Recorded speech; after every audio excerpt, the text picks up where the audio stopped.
lumabas ka rin tukmol ka. Ha? Diyan sa comment mo na yan, sasagutin ko lahat yan.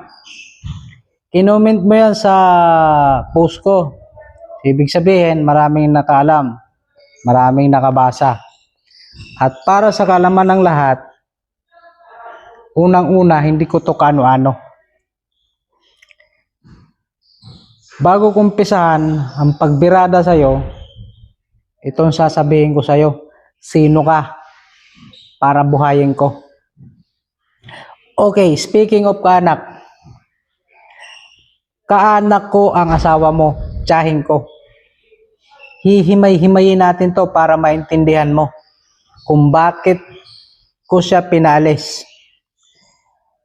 Nung mga nakalipas na maraming buwan, tumawag sa akin ang tiyahin ko, binugbog mo, rinescue ko, at nakita ko nga ang pasa ng tiyahin ko, kaliwa kanan, may sugat pa sa ulo, kasi pinalo mo ng bote.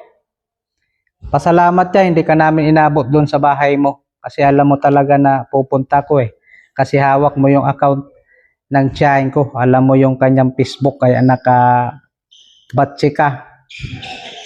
Ngayon mga boss, tong tao na to, ang asawa niya tiyahin ko, okay? Rinescue ko ang tiyahin ko matapos yung insidente.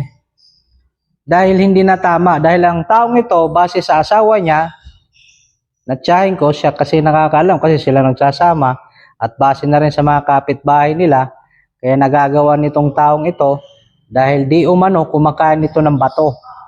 Samot-saring batong kinakain nito, may graba, may buhangin pa.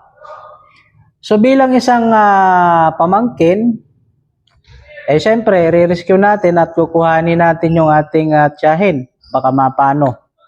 Nung makarating na sa akin yung tiyahin ko, ilang buwan na nirahan doon sa bahay, sabi ko,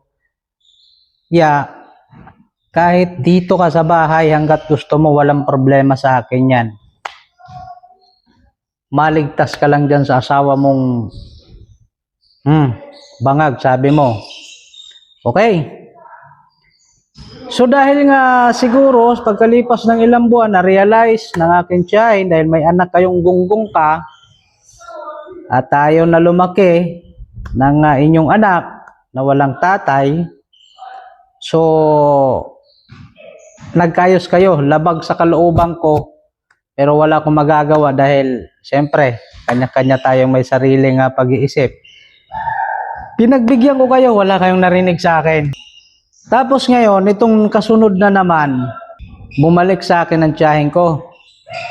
Nagkwikwento na naman kung ano-ano. So pinalagpas ko uli, tinanggap ko uli itong tiyahin ko. Ngayon, tumira uli sa bahay. Tapos kalaunan, ng ilang buwan, gusto mo pati ikaw sa bahay? Gusto mo tumira ka? Sino ka? Ha? Sino kang damuho ka?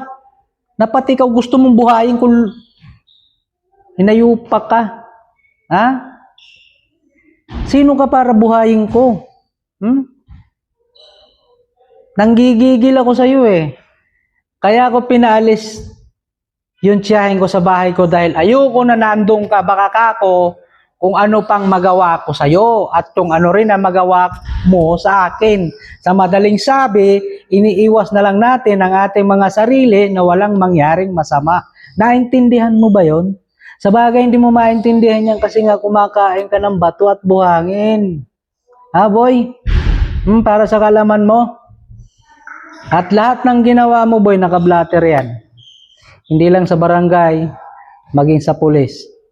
Kaya pag ginawa mo pa ulit yan sa tiyahin ko,